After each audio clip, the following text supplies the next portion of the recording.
నమస్కారం. వద్దు మా పని చేద్దాం పని అంటే నమస్కారం.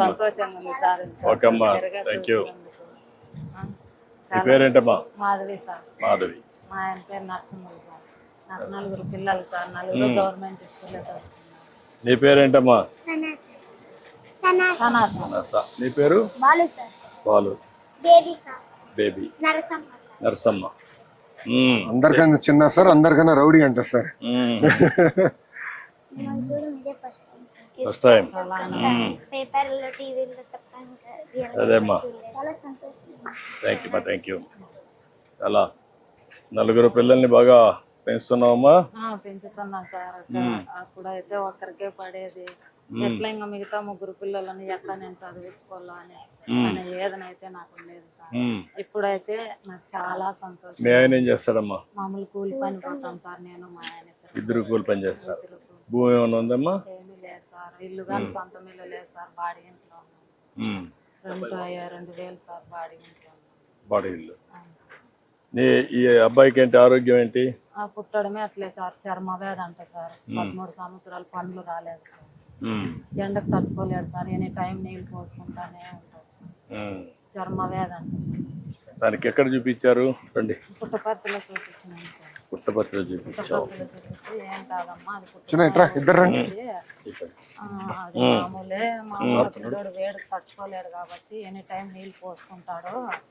అంటే చెమటకాయలు అనేది పుట్టిన లేదంట సార్. అసలు పుట్టుకతోనే బాబు అట్లా తెలిసి ఇప్పుడు మందులు వాడుతున్నారా? ఏ మందులు చెప్తున్నారు సార్. మందులు వాడుతున్నారు. ఏమీ డాక్టర్లు ఇవ్వను లేదు, మేము వాడను లేదు. భోజనం బాగుందా? అప్పుడంటే మెత్తగా గింజిగా ఉంది సార్. బాగుంటుంది పొడి పొడిగా. ఇప్పుడు బాగుంది. భోజనం బాగుందా? సన్న బియ్యం పెడుతున్నారా? తినడానికి బాగా రుచిగా ఉందా? బాగా అప్పుడు పురుగులు ఉంది సార్. ఇప్పుడు బాగుంది సార్. ఇప్పుడు బాగుంది సార్. స్కూల్ కూడా పరిశుభ్రంగా ఉంది. ప్రైవేట్ స్కూల్ మాదిరిగా ఉంది, కార్పొరేట్ స్కూల్ మాదిరిగా. ఎప్పుడు ఇంత శుభ్రంగా ఉంటుందా? బాబు గారు వస్తున్నారు, శుభ్రం చేశారా? ఎప్పుడు శుభ్రంగా ఉంటుంది కదా. మీరంతా రోడ్డు మీద కాగితాలు వేయరా? డస్ట్బిన్లు వేస్తున్నారా? నీట్ గా పెట్టుకుంటున్నారా?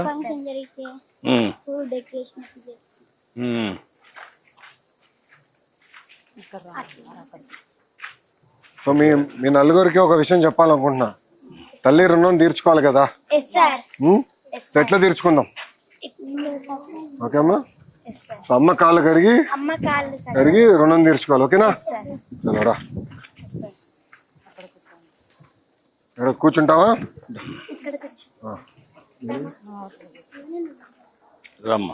నువ్వు కూర్చో. తీసుకో, పల్లె తీసుకో. చిన్న పల్లె ఉంది, అక్కడ ఉంది. పల్లె తీసుకోదా. తల్లికి వందనం అని పెట్టాం. ఒక్క నిమిషం. పిల్లల్లో కూడా నీ మీద అభిమానం పెరగాలి. నువ్వే పెంచి పోషిస్తున్నావు. పిల్లల పెంపకంలో మీ పాత్రే ప్రధానంగా ఉంటుంది. అలాంటి సమయంలో పిల్లల్ని బాగా చూసుకుంటున్నావు కాబట్టి పిల్లల్లో కూడా మీ మీద అభిమానం పెరగాలి, భక్తి పెరగాలి. అందుకే తల్లికి వందనం అని పెట్టాం. అదే మాదిరిగా పిల్లలందరూ కూడా నీ మీద ఒక గౌరవభావాన్ని పెంచాలి. ఏం చేస్తారు? కడిగి దండం పెట్టి ఆశీర్వాదాలు తీసుకుంటారా? చేయండి. ఎట్ చేస్తారు? కూర్చోమా. నువ్వు కూర్చో తల్లి. నువ్వు కూర్చోమ్మా. నూరా వాళ్ళు చేస్తారు. కూర్చోదా. చెప్పులు తీసుకురా. కూర్చో. ఇక్కడ పెట్టరా చిన్న. ఇక్కడ పెట్టు. ఇక్కడ పెట్టు. స్టూల్ అవసరం పెట్టు. స్టూల్ అవసరం లేదు. సో నీళ్ళు ఎవరు పోస్తున్నారు, ఎవరు కాలు కడుతున్నారు? కానీ అందరు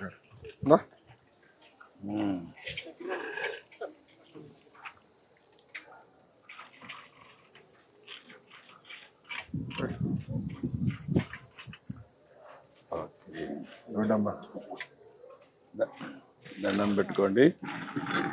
ఓకే. ఆశీర్వదించు తల్లి అందరి పిల్లల్ని. ఆశీర్వదించరా. ఇప్పుడు మిమ్మల్ని అందరికి మీకు జన్మనిచ్చి నేను కట్టిస్తానమ్మా, సొంత ఇల్లు కట్టిస్తున్నా, నీకు ఇల్లు కట్టిస్తాం, నువ్వు ధైర్యంగా ఉండు. పిల్లలు మంచి ఆస్తి నీకు, ధైర్యంగా ఉండు. ఇల్లు తొందరగా కట్టించేస్తాం. ఇమ్మీడియట్ కడతారమ్మా, రేపే ప్రారంభిస్తారు. ఇంటి జాగా ఉంది నీకు? ఊరు పక్కన లేదా? ఊరు పక్కన ఇంటి జాగా ఉందా ఇవ్వడానికి? ఆ పక్క ఎంతమంది ఉన్నారు? రైల్వే గేట్ కవతల ఉన్నారా? ఇప్పుడు ఇక్కడే ఇవ్వడానికి ఏం అవకాశాలు లేవా ఊర్లోనే, మీ పల్లెలో? ఓకే, నేను ఇప్పుడే కలెక్టర్తో మాట్లాడుతాను, ఆదేశాలు ఇచ్చి ఎక్కడ సూటబుల్ కాబట్టి అక్కడ కట్టిస్తాను. ఓకే, ఇప్పుడు ఆ సైడ్ రావాలన్నా ఇప్పుడు ఈ సైడ్ రాగలుగుతావా? ఓకే, నేను ఇప్పుడే మాట్లాడతాను, చేపిస్తాను. నువ్వు ఏడ్చావు, పిల్లలు కూడా ఏడుస్తున్నారు నీకోసం. ఏడోదిరా మధ్యకన్నా, ఇల్లు కట్టిస్తాను. ఏడోదిరా, ఎందుకు ఏడుస్తున్నావు? ఏం ఆనందంతో ఏడుస్తుంది తల్లి. ఇల్లు కట్టించే బాధ్యత నాది అమ్మా, నేను కట్టిస్తానులే.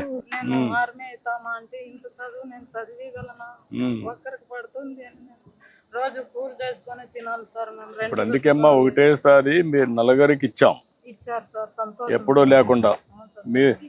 నువ్వు అందరికి పెట్టమ్మా, మీరు పెట్టండమ్మా, పిల్లలు పెట్టు అందరికి.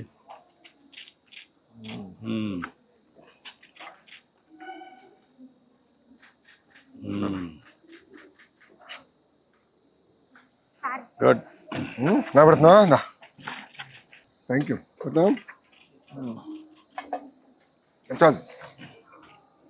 రండి అందరూ, ఇటు రండి. అమ్మా ఇటు రా, నువ్వు తల్లి ఇటు రా. అందరు పిల్లలు రండి, పిల్లలంతా ముందుకు రండి, ముందు నిలబడుకోండి. సార్, చాలా మీరు ఇచ్చిన తల్లి వందనం వల్ల సార్, తల్లి కూడా పిల్లలకి, ఇద్దరు బిడ్డలకి ఫిక్స్డ్ డిపాజిట్ చేసింది సార్. ఎంత చేసావమ్మా? ఇద్దరు చేసావు. ఏం చేయాలో చేస్తానమ్మా నేను. ధైర్యంగా ఉండి ఇల్లు కట్టిస్తాను, ధైర్యంగా ఉండు. పిల్లల్ని బాగా చూసుకో. మీరు కూడా పిల్లలు, మీ అమ్మ మీకోసం ఎంతో కష్టపడుతుంది. మీకు జన్మనివ్వడమే కాకుండా మీకోసం కష్టపడతా ఉంది. కూలి పని చేసుకొని, మీ నాన్న కూలి పని చేస్తూ ఉంటే మిమ్మల్ని చూసుకుంటూ మళ్ళీ వాడు కూలి పని చేస్తూ ఉంది. అవునా కాదా? కష్టపడతా ఉందా లేదా? మీరేం చేయాలి? ఇప్పుడేం చేయాలి? ప్రస్తుతం మీరు బాగా చదువుకోవాలి. చదువుకొని కష్టపడతారా? కష్టపడి బాగా చదువుకొని మీరు పైకి వచ్చి ఆవిడని కూడా బాగా చూసుకొని, మీరందరూ ఎక్కడున్నా ఎంత బయట పోయినా ఆవిడని చూసుకోవాలి. సరేనా? అందుకే ఇప్పుడు ప్రభుత్వం కూడా తల్లికి వందనం పెట్టాం. మీ అందరికి డబ్బులు ఇస్తున్నాం. మీ తల్లిని చూసావు నువ్వు, మీకు ఏమీ కాకూడదని వచ్చిన డబ్బుల్లో మీ ఇద్దరి పేరుతో డబ్బులు డిపాజిట్ చేసింది బ్యాంకులో, అంటే మీ భవిష్యత్తు కోసం. ఈ విధంగా ఒక తల్లి దూరదృష్టితో ఆలోచించినప్పుడు మీరు గుర్తుపెట్టుకోవాలి కదా.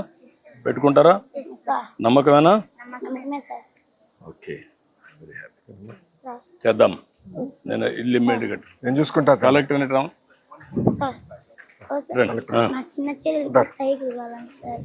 మరి వచ్చిన దగ్గర సైకిల్ కావాలని గొడవ పెడుతుంది సార్. పోవడానికి వచ్చేదానికి దూరం అంత సార్, బ్యాగ్ మొయ్యలేదంట. నేను చేస్తాను. నువ్వేం అడుగుతావు సార్ అంటే నేను సైకిల్ అడుగుతాను. ఓకే, నీకు సైకిల్ ఇమ్మీడియట్ కొనిమ్మంటాం. ఈ పాపకి అందుకనే ఈ పాపకి సైకిల్ కొనియండి. దాని నుంచి రావడానికి చిన్నపిల్లలకి ఇచ్చే సైకిల్ ఇచ్చేసేయండి. ఇమ్మీడియట్ కొని ఇచ్చేస్తే దాన్ని రేపే 2-3 రోజులు చేయండి. ఈ అమ్మాయికి హౌస్ సైట్ చూసుకొని గేట్కి అవతల ఉందంట, గేట్కి ఇవతలనే ఎక్కడ ఇవ్వగలిగితే ఇమ్మీడియట్గా ఇచ్చి హౌస్ శాంక్షన్ చేసి ఇల్లు కట్టించేసేయండి. దానికి ఏదైనా కానీ అవసరమైతే అదనంగా డబ్బులు ఇస్తాం, ముందు కట్టించేసి. Okay, photo దిగుతుందా? రండి.